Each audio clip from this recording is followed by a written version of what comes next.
Welcome back to the channel. आज हम लोग 11th में एक नए चैप्टर के साथ आपके साथ आ रहे हैं और चैप्टर का नाम है अकाउंटिंग इक्वेशन। सबसे इम्पोर्टेंट चीज़ ये है कि ये जो चैप्टर है अकाउंटिंग इक्वेशन कि चैप्टर कोई बहुत बड़ा चैप्टर नहीं है, छोटा सा कॉन्सेप्चुअल चैप्टर है। कॉन्सेप्ट जितना अच्छा क्लियर होगा उतना अच्छा हम इस चैप्टर को सीख सकते हैं।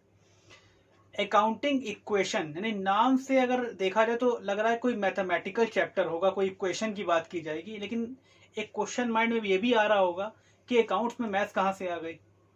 तो एक्चुअली में है क्या, अकाउंटिंग इक्वेशन जो चैप्टर है उसमें होता क्या है कि this is a mathematical expression, यानी ये भी एक मैथमेटिकल एक्सप्रेशन। इक्वेशन वर्ड आया तो इसका मतलब मैथमेटिकल एक्सप्लेनेशन तो होगा ही, एक्सप्रेशन होगा ही यहाँ पे। लेकिन किसका मैथमेटिकल एक्सप्रेशन है यहाँ पे? तो मैथमेटिकल एक्सप्रेशन है ये एसेट्स एंड लायबिलिटीज का। एसेट्स एंड लायबिलिटीज का एक मैथमेटिकल एक्सप्रेशन है। देखिए होता है क्या है, अकाउंटेंसी में पूरी अकाउंटेंसी जो भी बेस है हमारी, वो डुअल एस्पेक्ट कॉन्सेप्ट पे बेस होती है। डुअल एस्पेक्ट कॉन्सेप्ट का मतलब होता है कि every transaction has two aspects, यानी हर ट्रांजेक्शन के दो एस्पेक्ट होंगे आपके सामने। पहला एस्पेक्ट होगा डेबिट और दूसरा एस्पेक्ट होगा क्रेडिट, यानी every debit there must be equal amount of credit. जितने का डेबिट है उतने का ही क्रेडिट भी होगा। ठीक है, यह इसको इस तरीके से बोल सकते हैं हम लोग कि जो भी बिजनेस की लायबिलिटीज है वो लायबिलिटीज चाहे आउटसाइडर्स की हो या प्रोपराइटर की हो, यानी कैपिटल उसी में आ गया, प्रोपराइटर बोल रहे हैं ना, यानी बिजनेस की लायबिलिटी एज ए प्रोपराइटर की, प्रोपराइटर को, तो उसको कैपिटल बोलते हैं हम लोग। यानी जो भी बिजनेस की लायबिलिटी होती है, ठीक है ना, चाहे वो आउटसाइडर्स की हो या प्रोपराइटर की हो, that will be equal to the assets of the firm. वो बिजनेस की फर्म के इक्वल होती है हमेशा। यानी जितने भी ट्रांजेक्शन आप करते जाइए उसका जो एस्पेक्ट होगा, उसका जो इम्पैक्ट आएगा एसेट्स एंड लायबिलिटीज में, वो एसेट्स एंड लायबिलिटीज में कुछ इस तरीके से आएगा कि हमारी एसेट्स और लायबिलिटीज का जो इक्वल होगा, यानी दोनों हमारी हमेशा इक्वल आएंगी। ठीक है ना, अगर इक्वल नहीं आ रही तो इसका मतलब हमने कुछ ना कुछ गलती कर दी है। तो हर एक ट्रांजेक्शन के बाद, किसी भी ट्रांजेक्शन के बाद एसेट्स एंड लायबिलिटीज का जो टोटल आएगा वो आपका इक्वल आएगा, और यही अकाउंटिंग इक्वेशन है। तो अकाउंटिंग इक्वेशन का एक सिंपल फार्मूला क्या बना हमारा कि liabilities is equal to assets. अब यहाँ पे लायबिलिटीज हमारी किसकी किसकी लायबिलिटी है? प्रोपराइटर की लायबिलिटी और आउटसाइडर की लायबिलिटी। तो प्रोपराइटर की लायबिलिटी को तो हम लायबिलिटी कैपिटल बोलते हैं, और जो आउटसाइडर की लायबिलिटी वो तो लायबिलिटी ही रहेगी। यानी एक तरीके से कहें तो assets is equal to liabilities plus capital, यानी जो एसेट्स है उसका टोटल लायबिलिटीज के टोटल से और कैपिटल के कंबाइंड टोटल के बराबर आएगा, हमेशा इक्वल आएगा। तो ये तो हमारी अकाउंटिंग इक्वेशन का एक सिंपल ब्रीफ डिस्क्रिप्शन हो गया। इसके अलावा अब हमें समझना क्या है कि अकाउंटिंग इक्वेशन में एसेट्स हम बोल रहे हैं बार बार, लायबिलिटी हम बोल रहे हैं। हालांकि एसेट्स एंड लायबिलिटी अब आप लोग सीख भी गए होंगे कि क्या एसेट्स है क्या लायबिलिटी है, लेकिन फिर भी हम एक ब्रीफ डिस्क्रिप्शन दे देते हैं, एक ब्रीफ डिस्क्रिप्शन दे रहे हैं एसेट्स एंड लायबिलिटी का। वो डिस्क्रिप्शन आपकी स्क्रीन पे भी दिख रहा होगा। हालांकि मोस्टली लोगों को पता चल गया है, क्योंकि जो हम लोगों ने बेसिक अकाउंटिंग टर्म चैप्टर सीखा था तो वहीं पे हमने लायबिलिटीज को और एसेट्स को सीख लिया था। तो काफी लोगों को क्लियर भी होगा, लेकिन उसके बावजूद हम लोगों ने एक डिस्क्रिप्शन आपको उसके सामने देने जा रहे हैं। देखिए है क्या कि कुछ एसेट्स होती हैं और कुछ लायबिलिटीज होती हैं। तो उन एसेट्स एंड लायबिलिटीज को हम लोग पहले समझ लें। जो आपकी स्क्रीन पे दिख रहा है, जैसे कैश है हमारा, कैश, चाहे वो कैश इन हैंड हो चाहे वो कैश एट बैंक हो, यानी पैसा चाहे हमारे हाथ में हो चाहे पैसा हमारे बैंक में डिपॉजिट हो, वो हमारी बिजनेस की एसेट्स मानी जाती है। कैश के अलावा फर्नीचर फिक्चर, यानी जो भी बिजनेस का फर्नीचर है, फिक्चर है, प्लांट है, मशीनरी है, लैंड बिल्डिंग, मोटर व्हीकल, यानी लैंड बिल्डिंग हो सकता है हमारी बिजनेस के लिए। अगर मान लीजिए हमारा ट्रांसपोर्टेशन का बिजनेस हो, कोई मोटर व्हीकल हो सकता है। मोटर व्हीकल के साथ साथ स्टॉक इन्वेंट्री, जो स्टॉक है, इन्वेंट्री है, वो भी हमारी बिजनेस की एसेट्स है। उसके अलावा अगर हम देखें तो प्रीपेड एक्सपेंसेस, प्रीपेड एक्सपेंस हमारे बिजनेस के एसेट्स होते हैं। डेटर्स बिजनेस की एसेट्स होती है। बिल्स रिसीवेबल भी बिजनेस की एसेट्स होती है। ठीक है ना, अक्रूड इनकम भी बिजनेस की एसेट्स होती है। उसके अलावा इन्वेस्टमेंट भी हमारे बिजनेस की एसेट्स में ही कवर अप किए जाते हैं। तो ये कुछ एग्जांपल्स थे जिनको हम लोग एसेट्स मानते हैं। लायबिलिटीज क्या क्या होती है, लायबिलिटीज का भी एक डिस्क्रिप्शन आपको दिया जा रहा है यहाँ पे। जैसे कैपिटल हो गया आपका, तो कैपिटल के तो एक हम लोग सेपरेट हेड खोलेंगे, यानी कैपिटल वो अमाउंट होता है, वो लायबिलिटी होती है, लायबिलिटी टुवर्ड्स द प्रोपराइटर, कि प्रोप्राइटर के लिए क्या लायबिलिटी है, उसको हम लोग कैपिटल बोलते हैं। तो कैपिटल के अलावा और कौन कौन सी लायबिलिटीज होती हैं जो आउटसाइडर्स के लिए होती हैं, जैसे क्रेडिटर हो गए बिजनेस के, बिल्स पेबल यानी बीपी जो शॉर्ट फॉर्म में बोलते हैं हम लोग, बिल्स पेबल, वो भी लायबिलिटी होती है। उसके अलावा देखा जाए तो आउटस्टैंडिंग एक्सपेंसेस हमारे बिजनेस की लायबिलिटी है। अगर कोई एडवांस इनकम हमें मिल गई कहीं से, एडवांस इनकम, या हम उसको बोल सकते हैं अनअर्न्ड इनकम, ठीक है ना, कोई एडवांस इनकम हमें मिल गई है, तो that is also called liability for a business. तो ये कुछ एसेट्स एंड लायबिलिटीज का ब्रीफ डिस्क्रिप्शन हो गया। अब देखिए है क्या, इस पूरे कॉन्सेप्ट को समझने के लिए हम लोग कुछ छोटे छोटे फॉर्मूले सीखेंगे। फॉर्मूले नहीं है, बल्कि फॉर्मूले ना कह के उसको याद करना नहीं है, हमें उसको समझना है। और अगर इस सारी चीजों को हमने समझ लिया तो अकाउंटिंग इक्वेशन का क्वेश्चन लगाना हमारे लिए मतलब बहुत छोटा काम हो जाएगा। तो क्या छोटी छोटी बातें हैं उनके बारे में हम लोग सीखेंगे। सबसे पहले हमें करना क्या होता है, जब क्वेश्चन हमारे सामने आएगा तो पहला काम हमें करना ये होगा कि हम क्वेश्चन में हेड को आइडेंटिफाई कर लेंगे।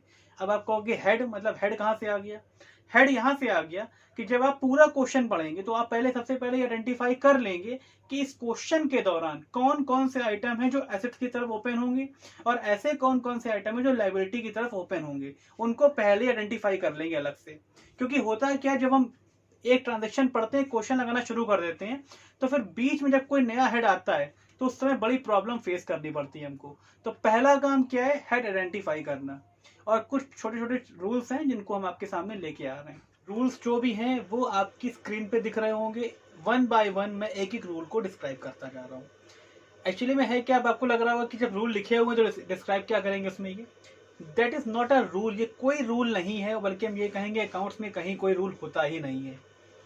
सारा कुछ कॉन्सेप्ट होता है। अगर आपका कॉन्सेप्ट जितना क्लियर है उतनी आसानी से आप अकाउंटिंग इक्वेशन चैप्टर सीख सकते हो। कुछ भी नहीं है, बल्कि हम यही कहेंगे। सबसे पहला जो आपकी स्क्रीन पे दिख रहा है, जो फर्स्ट रूल है, वो है स्टार्टेड बिजनेस, यानी बिजनेस स्टार्ट किया गया। अब सोचने वाली बात यह कि जब बिजनेस स्टार्ट हुआ है यानी बिजनेस में कैश आया है, आपको बिजनेस के पॉइंट ऑफ व्यू से सोचना है, बिजनेसमैन के पॉइंट ऑफ व्यू से नहीं सोचना है। ये बात पहले बताई गई थी आपको कि there is a separate legal entity between a businessman and a business. जब एक बिजनेसमैन बिजनेस शुरू करता है यानी कैश देता है अपने बिजनेस को, तो ये जो बिजनेस है यहाँ पे कैश आ रहा है तो हम कैश में ऐड कर देंगे, यानी एसेट्स की तरफ हम एक कैश का हेड खोलेंगे जहां पे ये वैल्यू ऐड करती जाएगी जितने से भी बिजनेस शुरू हो रहा है। और दूसरी तरफ लायबिलिटी वाले ग्रुप में कैपिटल में इतना ही अमाउंट ऐड कर दिया जाएगा, यानी कैश ऐड होगा और कैपिटल ऐड होगा। यानी स्टार्टेड बिजनेस अगर हम कर रहे हैं तो कैश ऐड होगा आपका और कैपिटल ऐड होगा। उसके बाद बिजनेस शुरू हो गया। बिजनेस शुरू होने के बाद हम क्या करेंगे, बिजनेस शुरू होने के बाद बैंक अकाउंट ओपन करेंगे, ठीक है ना।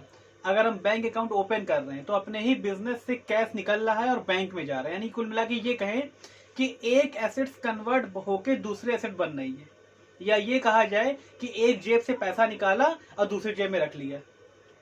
अब आप कहोगे कैसे, भाई जो कैश है वही बिजनेस के एसेट्स है और जो बैंक तैयार हो रहा है वही बिजनेस के एसेट्स है। तो हमने पैसा कैश से निकाल के बैंक में जमा कर दिया, तो कैश में क्या कर दें, सब्ट्रैक्ट कर दें, और बैंक में क्या कर दें, ऐड कर दें। सिंपल सी बात है, क्योंकि कैश हमारा कम हो रहा है और बैंक हमारा बढ़ रहा है, तो दोनों हेड हमारे एसेट की तरफ होंगे। एसेट्स की तरफ एक एसेट को कम कर देंगे, दूसरे एसेट को बढ़ा देंगे। इसके अपोजिट हम बैंक से विड्रॉ भी कर सकते हैं, ठीक है ना। पैसा अगर हम बैंक में डिपॉजिट कर सकते हैं तो मनी हम बैंक से विड्रॉ भी तो कर सकते हैं। तो इसका जस्ट अपोजिट जो सीखा उसका जस्ट अपोजिट।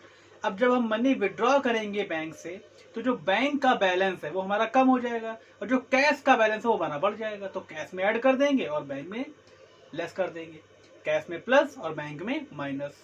ये तीन चीजें हो गई। उसके बाद हम क्या करेंगे, बिजनेस में गुड्स परचेज करेंगे।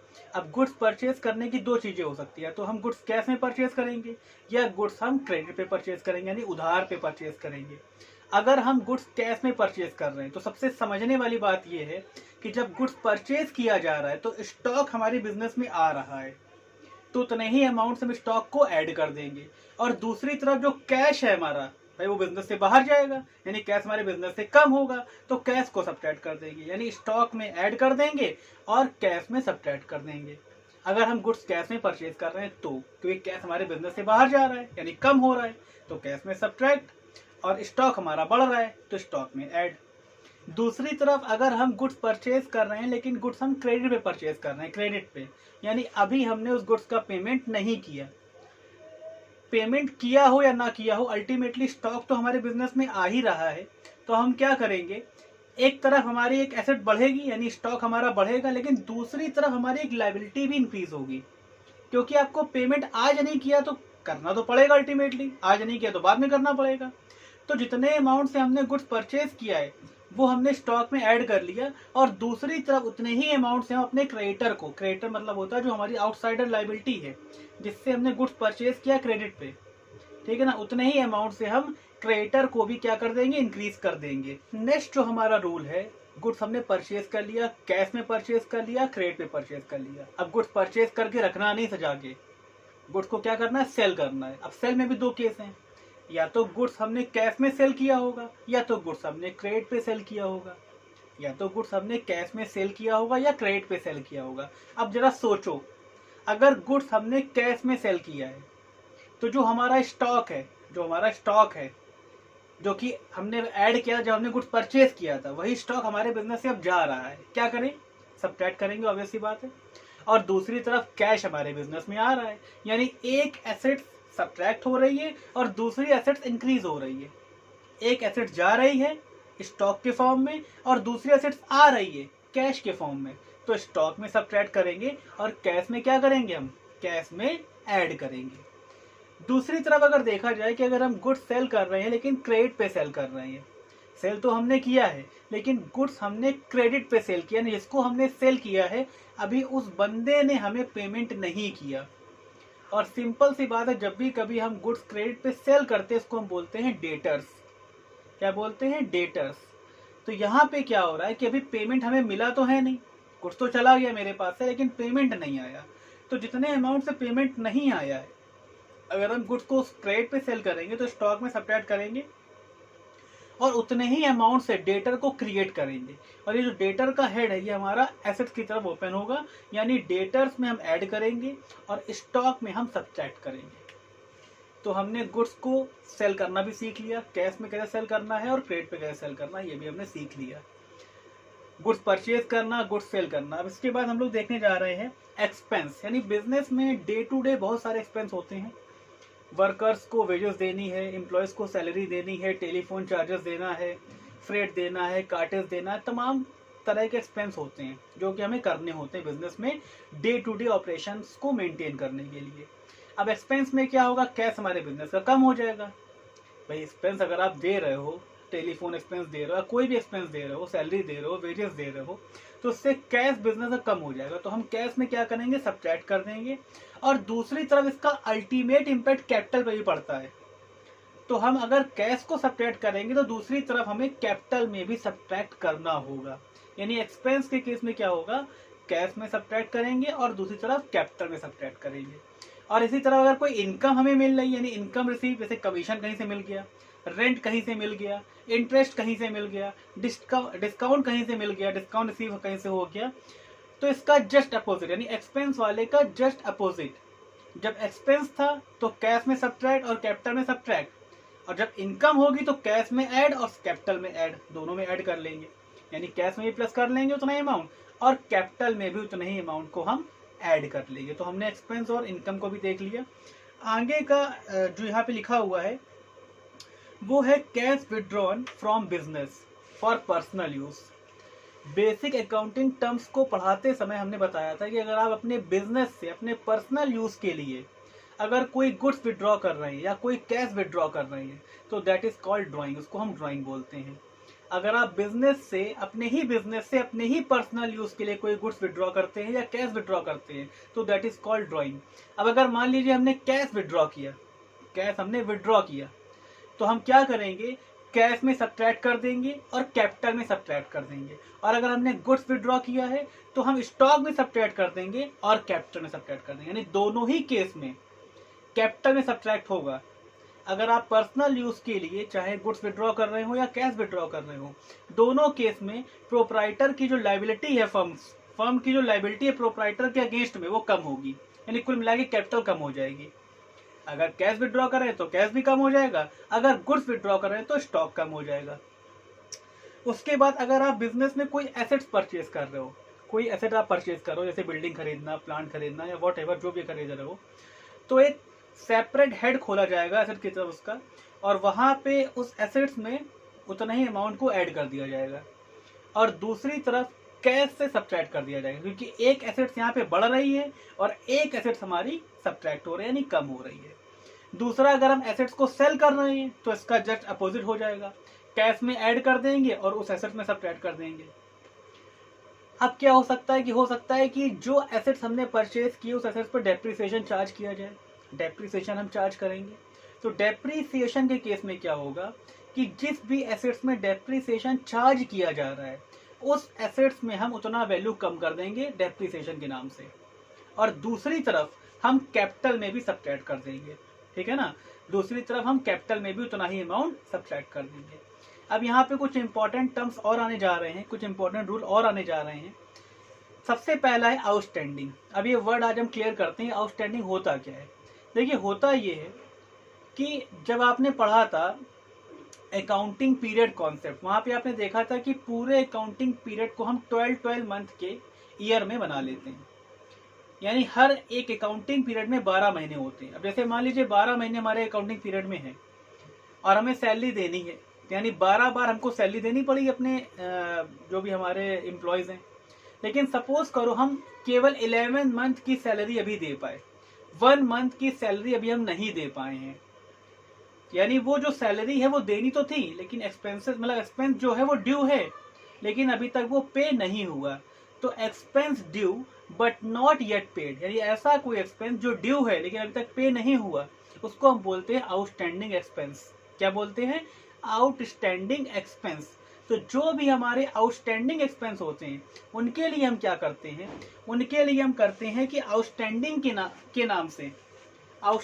के नाम से लाइबिलिटी की तरफ एक सब सेपरेट हेड खोला जाएगा और उतना ही अमाउंट उस आउटस्टैंडिंग के नाम से वहां पे ऐड कर दिया जाएगा। कहाँ पे? लाइबिलिटी की तरफ।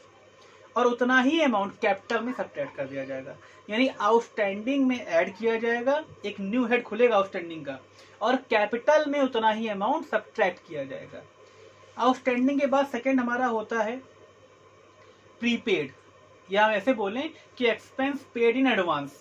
कि जैसे पिछले वाले केस में हमने क्या किया था कि 12 महीने थे, हमने 11 महीने की सैलरी दी, यानी 1 महीने की सैलरी आउटस्टैंडिंग थी। ऐसा भी हो सकता है कि मान लीजिए किसी एम्प्लॉय को कुछ एक्स्ट्रा मनी की रिक्वायरमेंट थी, उसने कहा कि भाई हमको कुछ एडवांस कर दिया जाए, तो हमने क्या किया, उसको 2 महीने का एडवांस दे दिया, ठीक है ना। 2 महीने का हमने एडवांस दे दिया, यानी 12 महीने की सैलरी तो हमने दी, साथ साथ 2 महीने का उसको एडवांस कर दिया, प्रीपेड। उसको बोलते हैं प्रीपेड, पहले से पे कर दिया हमने। अभी टाइम नहीं हुआ पे करने का, अभी टाइम नहीं हुआ है लेकिन हमने उसको पहले से पे कर दिया, इसको बोलते हैं प्रीपेड। तो प्रीपेड के केस में क्या होगा कि प्रीपेड के नाम से एसेट्स की तरफ एक सेपरेट हेड खोला जाएगा और वो अमाउंट वहां पे ऐड कर दिया जाएगा, और इतना अमाउंट हमने पे किया एज ए प्रीपेड के तौर पे, उतना पैसा हम कैश में क्या करेंगे, सब्ट्रैक्ट कर देंगे। यानी प्रीपेड के हेड में जो कि एसेट्स की तरफ खोला जाएगा वहां पे ऐड करेंगे और कैश में हम जाके सब्ट्रैक्ट कर देंगे। तो हमारा आउटस्टैंडिंग कवर अप हो गया और हमारा प्रीपेड भी कवर अप हो गया। अब हम लोग बात करने जा रहे हैं अक्रूड इनकम की। अक्रूड इनकम, कहीं कहीं इसको बोलते हैं इनकम रिसीवेबल, या ये बोलते हैं income earned but not receive. देखो, अर्न करना और रिसीव करना दो अलग अलग बातें हैं। अर्न करना और रिसीव करना अब अलग अलग बातें क्या हैं। जैसे मान लीजिए आप कहीं जॉब करते हैं, आपने 1 महीने पूरी जॉब कर ली, यानी आपने अपनी सैलरी अर्न कर ली, लेकिन हो सकता है रिसीव ना हुई हो अभी तक आपको। अर्न करना और रिसीव करना दो अलग अलग बातें हैं। तो अक्रूड इनकम मतलब होता है income earn but not yet receive, यानी अर्न तो हो गए लेकिन रिसीव नहीं हुई। अब क्या करें हम, तो करेंगे क्या, अक्रूड इनकम के नाम से एसेट्स की तरफ एक सेपरेट हेड खोलेंगे। अक्रूड इनकम के नाम से एसेट्स की तरफ एक सेपरेट हेड खोलेंगे और वो अमाउंट उस अक्रूड इनकम वाले हेड में जाके जोड़ देंगे, और उतना ही पैसा कैपिटल में भी हम ऐड कर देंगे। यानी अक्रूड इनकम वाले हेड में भी फिगर वो ऐड हो जाएगी और दूसरी तरफ कैपिटल में भी वो फिगर ऐड हो जाएगी। नेक्स्ट जो हमारा लास्ट है वो होता है एडवांस इनकम। एडवांस इनकम मतलब होता है income not earned but receive in advance. या इसको कुछ लोग बोलते हैं अनअर्न्ड इनकम या अनअक्रूड इनकम, जिसको बोलते हैं एडवांस इनकम। एडवांस भी बोलते हैं, अनअर्न्ड भी बोलते हैं, अनअक्रूड भी बोलते हैं। इसके लिए क्या करेंगे हम लोग, इसके लिए करेंगे क्या कि एडवांस इनकम के नाम से, एडवांस इनकम के नाम से लायबिलिटी की तरफ एक सेपरेट हेड खोल देंगे और वहां पे जाके ये फिगर हम ऐड कर देंगे। और दूसरी तरफ जो हमारा एसेट्स की तरफ कैश का हेड खुला हुआ है, वहां भी ये फिगर ऐड कर दी जाएगी। तो जो भी इंपॉर्टेंट रूल्स थे वो सारे रूल्स आपके सामने यहाँ पे रखे गए। रूल्स क्या है एक्चुअली में, this is not a rules, ये केवल एक कॉन्सेप्ट है, कोई रूल्स नहीं है। और बाकी चीजें हम लोग न्यूमेरिकल से सीखेंगे। फिलहाल आई होप आप इस वीडियो को अगर आप पूरा ध्यान से देखते हो तो अकाउंटिंग इक्वेशन का जितना भी कॉन्सेप्ट है, जो कॉन्सेप्चुअल चीजें हैं, वो यहीं से आपकी कवर अप हो जाएंगी। बाकी न्यूमेरिकल के लिए भी हम लोग अगले वीडियो में मिलेंगे। तो एक वीडियो यानी यहाँ पे जो आपके सामने जो वीडियो है, इससे आप पूरा अपना थ्योरेटिकल कॉन्सेप्ट क्लियर कर लीजिए। और जो न्यूमेरिकल अप्रोच हम नेक्स्ट वीडियो के, मतलब जो न्यूमेरिकल नेक्स्ट वीडियो में हम लोग लगाएंगे, वो अप्रोच हम यहीं से तैयार कर लेंगे ताकि अगले वीडियो में हमको कोई प्रॉब्लम नहीं होगी। तो आई होप आपको चीजें क्लियर हुई होंगी। उसके अलावा अगर मान लीजिए रूल, यानी किसी भी रूल में अगर आपको कोई प्रॉब्लम है कि भाई ये रूल है, इसमें इन दोनों पे इम्पैक्ट कैसे कैसे हुआ, या दो इम्पैक्ट कहाँ कहाँ हुआ, क्या हुआ, तो आप पूछ सकते हैं, कमेंट करके पूछ सकते हैं। हम लोग उसका जितनी जल्दी हो सकेगा सोल्यूशन प्रोवाइड करेंगे। फिलहाल आज के लिए इतना ही, मिलते हैं नेक्स्ट वीडियो के साथ, न्यूमेरिकल के साथ। आज के लिए इतना ही, बाय बाय।